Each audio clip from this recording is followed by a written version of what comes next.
Olá pessoal, então agora vamos resolver o problema ELV05 referente à parte do conteúdo de não idealidade. Então o que o problema diz para a gente? Considere uma mistura de etilo-heptanoato, o nosso componente 1, e heptano, o nosso componente 2, e calcule o mol P para a temperatura de 343,15 kelvins e x1 igual a 0,5. A letra B pede para nós calcularmos o ORV-P para a mesma temperatura e composição y igual a 0,05 e a letra C pede para calcularmos a composição e a pressão do azeótopo a essa mesma temperatura. Então, o que de fato o problema está nos pedindo? Para calcular a faixa de pressão para essa temperatura, onde vai acontecer o equilíbrio líquido-vapor, ou seja, os limites de Bohr e o limite de Orve. E na mesma coisa, ele quer saber qual que é a pressão onde vai existir um azeótropo e qual a composição desse azeótropo nessa temperatura. Então, como sempre, começamos o nosso problema encontrando hipóteses para modelar esse equilíbrio termodinâmico. No problema, a gente quer calcular a pressão. Então, como a gente faz? A gente chuta a hipótese de gás ideal e, após o cálculo da pressão, a gente confere se essa nossa hipótese ela pode ser tomada. Então, no primeiro momento, tomamos a hipótese de gás ideal. Para a fase líquida, nesse problema, não podemos tomar a idealidade da fase líquida, correto? Por quê? A gente tem aqui o heptano, que é uma cadeia alifática, uma cadeia bem apolar, certo? E nós temos aqui um éster, onde a gente tem uma parte bem polar aqui do nosso etioetanoato. Então, as suas interações moleculares vão ser bem distintas. Então, essa mistura, esse binário de heptano e etioheptanoato, a gente não pode considerar líquido ideal. Então, vamos ter que considerar líquido não ideal. E com isso, então, não podemos utilizar o modelo que a gente vinha tradicionalmente utilizando da lei de Raul. Então, a gente não pode utilizar Raul. Tranquilo? O que a gente vai utilizar? A gente sabe que a igualdade das fugacidades, que nos traz esse equilíbrio entre as fases, é nos dado por yi vezes a pressão vezes o coeficiente de fugacidade do componente i em mistura. Isso é igual a xi vezes o coeficiente de atividade do componente i em mistura vezes uma fugacidade de referência para o componente i. Ok? O que a gente está dizendo aqui das nossas hipóteses, que a gente pode simplificar dessa equação geral? A gente está dizendo que o nosso gás ele é ideal, ou seja, o nosso coeficiente de fugacidade do composto I vai ser igual a 1. Qual que vai ser o nosso estado de referência? O nosso estado de referência ainda vai ser o líquido totalmente puro. Então, o nosso estado de referência ainda vai continuar sendo Lewis-Randall, certo? Fazendo todas aquelas ideologias que a gente já fez nas outras aulas, nós acabamos chegando que, com essas simplificações, que a equação pode ser simplificada da seguinte maneira. E essa fugacidade de referência passa a ser a pressão de saturação do componente I. Então, percebam, a gente tem uma lei, uma relação muito similar à relação de Raul, onde somente a gente insere nela o coeficiente de atividade. Então, alguns livros chamam essa relação como lei de Raul modificada. Essa lei de Raul modificada nada mais é que a igualdade das fugacidades aplicando as hipóteses de gás ideal, líquido não ideal e tomando como referência para o estado líquido o estado de Lewis-Randall. Então, essa equação aqui passa a ser a nossa, entre aspas, equação de Raul modificada. Com essa equação de Raul modificada, como que vai ficar o nosso modelo?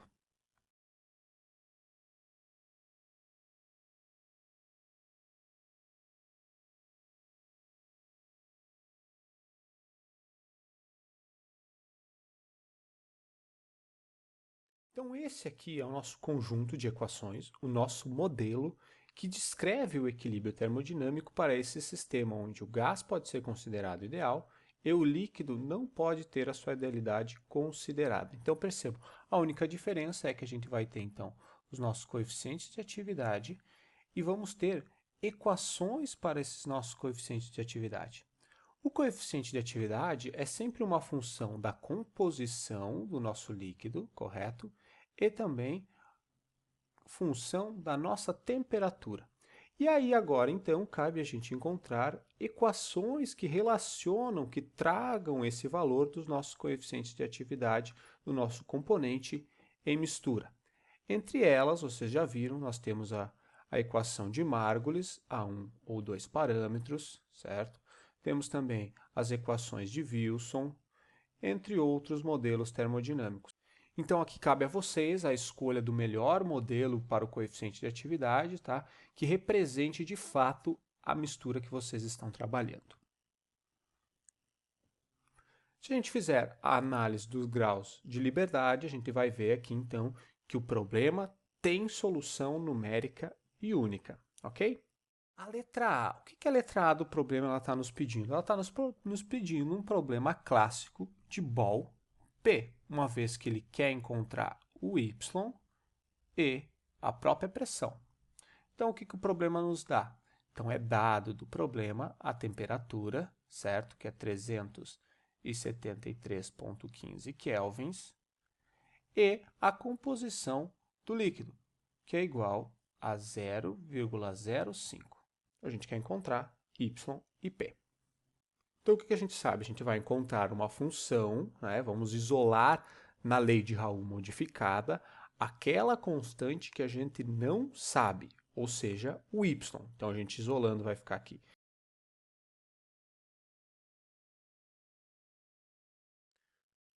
O que a gente vai fazer? Vai utilizar a informação da soma das composições e vai somar essas duas equações. Somando essas duas equações, a gente vai...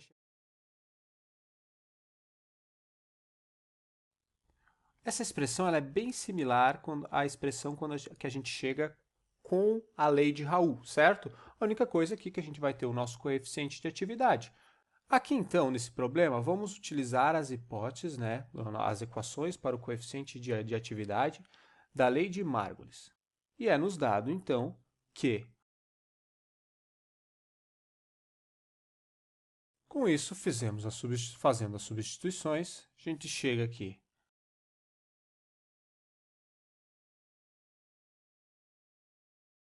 Então, dessa equação, a gente conhece x1, conhece x2, e, uma vez que a gente tem a temperatura, a gente tem P1 sat e P2 sat.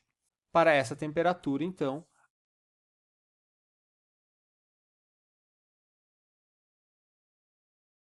com esses valores, substituindo na equação, certo? Cuidando com o exponencial, a gente vai chegar que a pressão é igual a 47,97 kPa. Uma pressão baixa, o que a gente pode considerar, sem nenhum medo, a hipótese de gás ideal. Com essa pressão, coloco ela lá naquela equação de Raoult modificada, certo? Onde eu tenho que... Então, aqui eu vou conhecer x1, γ1 eu conheço, porque ele é função de x1 e x2. P1 sat eu sei, pressão eu sei. Daqui eu tiro, então, que o meu y1 é igual a 0,196. Então, pessoal, na letra A, a gente viu como calcular o bol P, que é bem similar aos outros exercícios de bol P que a gente já vinha vindo resolvendo, certo? É uma substituição bem simples. Agora a gente vai ver um pouco mais o exercício ORV-P e qual é a sua complicação matemática para a sua resolução, certo? A gente sabe que no ORV-P, o que a gente quer calcular? A gente não conhece x1 e nem x2, e a gente quer calcular também a pressão. Lembram lá, quando a gente queria calcular o ORV-P, a gente tentava encontrar uma equação de pressão em função da composição que a gente conhecia, no nosso caso aqui, a composição Y. Quando a gente tem não idealidade da fase líquida, isso se torna impossível. Por que que se torna impossível? Porque o nosso coeficiente de atividade 1 e 2, ele é função da composição na fase líquida. Ou seja, se eu tentar isolar aqui na equação de Raoult modificada x1, eu não vou conseguir, certo? E com isso, se a gente não vai conseguir isolar x1 e nem x2, a gente não vai conseguir somar as duas equações e usar aquela informação do somatório das composições, como a gente vinha fazendo nos outros exercícios de ORV-P para a lei de Raoult. Mas então vamos tentar descobrir se esse nosso sistema ele tem solução. Então vamos analisar o nosso grau de liberdade. Quais são as variáveis do nosso problema? As composições x1, x2, y1, y2, pressão, temperatura, γ1 e γ2. Então, quantas variáveis a gente tem? A gente tem 4, 6, 8 variáveis, correto? Quantas equações a gente tem? 6 equações.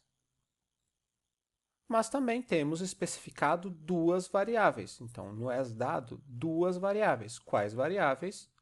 A gente sabe a temperatura e y1. Então, com isso, a gente encontra que o nosso grau de liberdade é igual a zero. Então, o nosso sistema tem uma única solução. A gente já viu, então, que uma substituição direta, a gente não vai conseguir encontrar uma equação de P em função da composição que a gente conhece. Então, a gente vai utilizar um método iterativo para o ORV-P quando o nosso líquido não é ideal. Então, como a gente viu, o nosso problema de ORV-P para líquido não ideal e gás ideal, ele tem uma única solução. O maior problema é que a gente vai ter que utilizar um método numérico iterativo para esses sistemas de equações não lineares para nós encontrarmos essa solução. Uma das possibilidades é o método de Newton para sistemas não lineares, certo? Ele vai trazer uma carga matemática muito mais pesada, tá? Mas ele vai encontrar uma solução. Nesse problema em específico do ORV-P para gás ideal e líquido não ideal, nós podemos encontrar um método iterativo pela pressão. E esse, por ser um pouco mais simples que o método de Newton, é o que a gente vai abordar agora. Então, o que a gente sabe? A gente sabe lá do nosso sistema as nossas equações, ok? Então, o primeiro passo que a gente vai fazer no nosso sistema é supor naquelas equações que o nosso líquido é ideal, ou seja, que o nosso γi é igual a 1. Então, o que a gente vai ter aqui? Primeiro, nosso γi é igual a 1. Então, o nosso sistema ele vai ficar simplificado da seguinte maneira.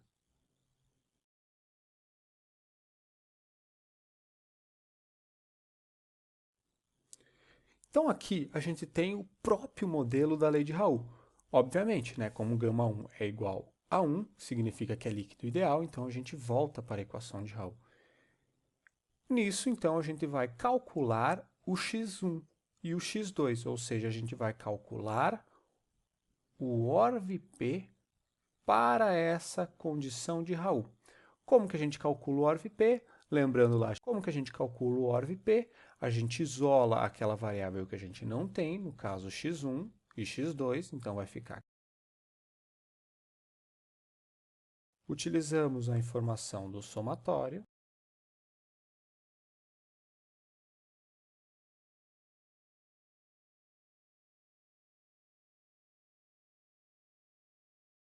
Então, aqui, o que a gente tem nessa equação? A gente conhece y1, que é dado pelo problema. Então, a gente sabe que y1 é igual a 0,05. Y2, consequentemente, é igual a 0,95. Então, a gente conhece y2. Uma vez que a gente conhece a temperatura, a gente sabe a P1 sat, a gente sabe a P2 sat. Só relembrando aqui,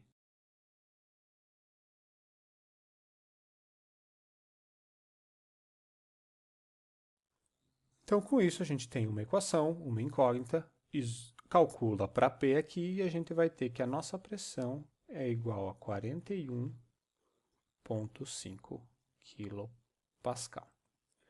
Com essa pressão, substituímos nas relações de x1 e x2 e vamos encontrar aqui.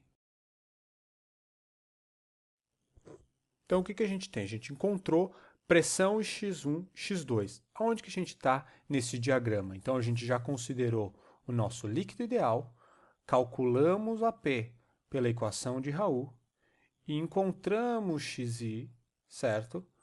Por essa equação aqui. Lembrando que a gente considerou y1 nessa etapa do processo igual a 1. Então, a gente encontrou por aqui x1 e x2. Agora, o que a gente passa? A gente passa para esse outro passo aqui. Com xi encontrado, no caso aquele que a gente acabou de calcular, a gente estima um novo γi, um γ1 e um γ2, através ou das equações de Margulis, ou das equações de Wilson, ou através daquele modelo de gama que a gente achou pertinente para o nosso sistema. No caso aqui, nós vamos utilizarmos a equação de Margulis. A equação de Margulis nos diz o quê para esse sistema? Agora lá, lembrando, o que a gente tinha que fazer? Pegar esses nossos valores de x1 e x2 e encontrar um γ1 e um γ2.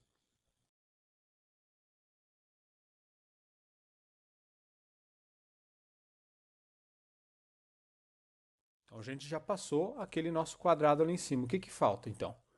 Com isso encontrado, o nosso γ1 e γ2, a gente vai encontrar um novo P, mas não agora pela nossa equação de Raoult, e sim pela equação de Raoult modificada, que é essa aqui. Então, com γ1 calculado e γ2, a gente coloca na nossa equação de Raoult modificada. Como que fica a equação de Raoult modificada?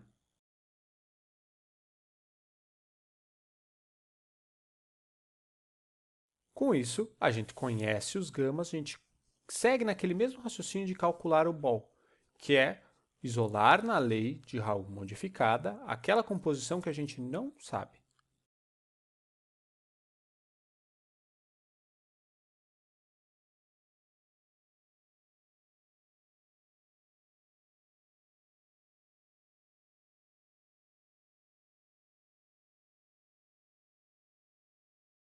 Chegamos então na equação, onde temos uma equação e uma incógnita. Qual que é a nossa incógnita? A pressão. Y1 a gente sabe, Y2 também. P1 sat sabemos, P2 sat também. E os gamas a gente calculou. Então, com isso, a gente consegue encontrar a nossa pressão, onde a pressão vai ser igual a 42,21 kPa. Percebam aqui que essa pressão é diferente da pressão que a gente calculou anteriormente. Essa pressão aqui é a pressão que a gente encontrou na iteração 1 e essa pressão é a pressão que a gente calculou na iteração 2. Então, com essa pressão calculada na nossa iteração 2, substituímos nas equações de x1 e x2 da lei de Raoult modificada, tá? Lembrando de considerar os gamas calculados aqui e vamos encontrar as composições.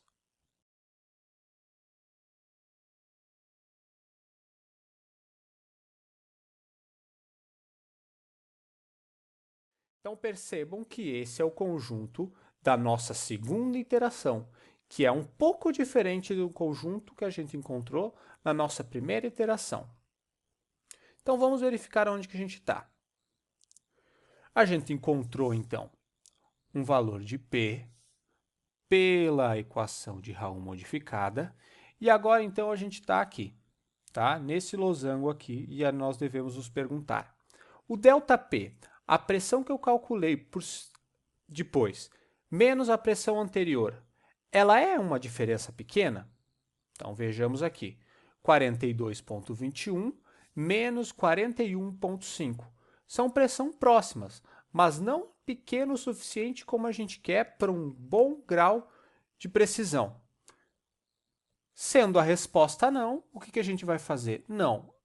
Então, aquela minha pressão 2, eu vou substituir aqui de novo na minha lei de Raoult modificada, com o meu y1 agora e y2 diferente de 1, porque a gente já sabe um valor de y e y2 que a gente calculou, substituímos aqui e encontramos um novo valor de x1. Com esse novo valor de x1, a gente repete esse método iterativo, partindo do nosso modelo de Raul modificado.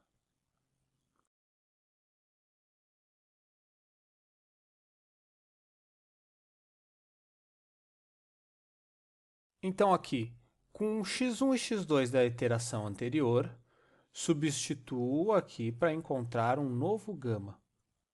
Com isso, encontramos que, com esses novos valores de gamas, voltamos naquele sisteminha de equação de Raul modificado e encontramos a nossa pressão.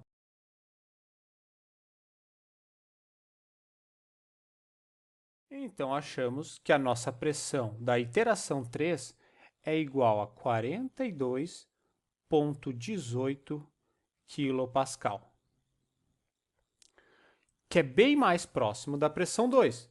Então, vocês veem, a pressão está convergindo para um valor. E aí, agora, cabe a vocês encontrar esse erro que vocês acham suficiente para dizer, ó, aqui eu posso parar minha iteração. Para mim, já está suficiente. A pressão convergiu para um valor próximo a 42,2. Então, esse aqui, então, é o valor de nossa pressão final.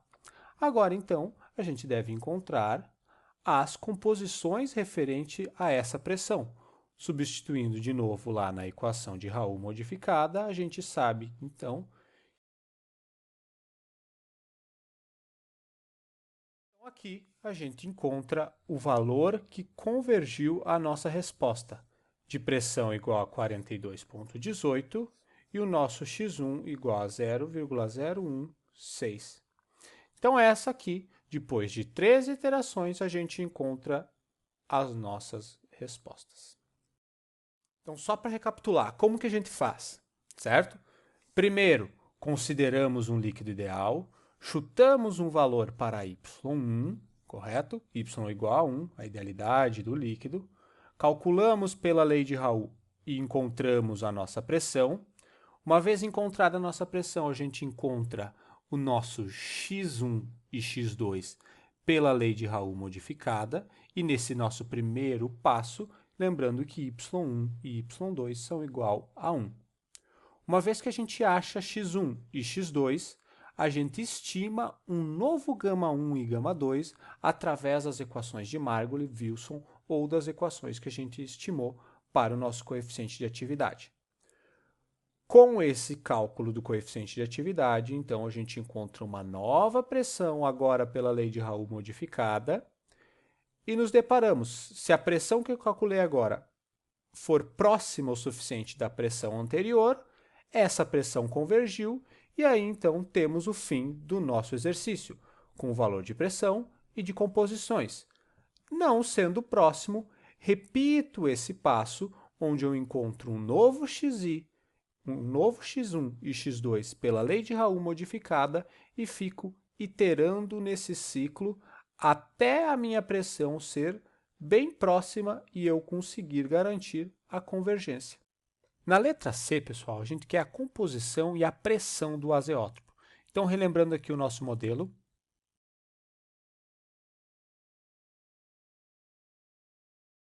O que a letra C nos diz de importante que a gente pode simplificar aqui nesse nosso modelo? Que o ponto é de azeótropo. Se o ponto é de azeótropo, qual é a principal característica da azeotropia? Que x1 é igual a y1 e que x2 é igual a y2. Então, essa nossa lei de Raul modificada, para o azeótropo, fica... Lembrando que a lei de Margulis, né, as relações de Margulis nos dão que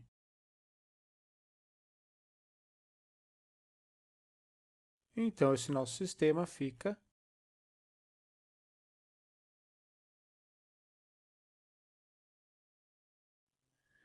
então aqui a gente tem P como variável, x2 e x1, 3 variáveis, 2 equações, mais a equação da soma das composições. A gente tem 3 equações, 3 variáveis, esse nosso sistema tem solução.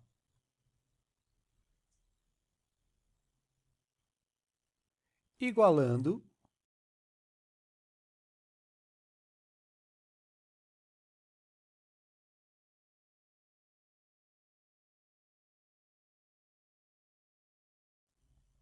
então, aqui, por algum método numérico ou um método iterativo, a gente vai encontrar que x1 é igual a 0,857. E esse também, já que está no azeótropo, é o valor de y1. Com o valor de x1 e de y1, substituímos na equação da lei de Raoult modificada para a hipótese de azeotropia. Com isso, encontramos que a pressão é igual a 81,36 kPa. O que isso significa para nós? Quer dizer que o nosso sistema de A e B, nessa temperatura de 373,15 kelvins, terá um azeótopo na pressão de 81,36 e na composição X1, 0,857. Tranquilo, pessoal? Qualquer dúvida, coloque aí nos comentários. Qualquer sugestão também. Até a próxima aula.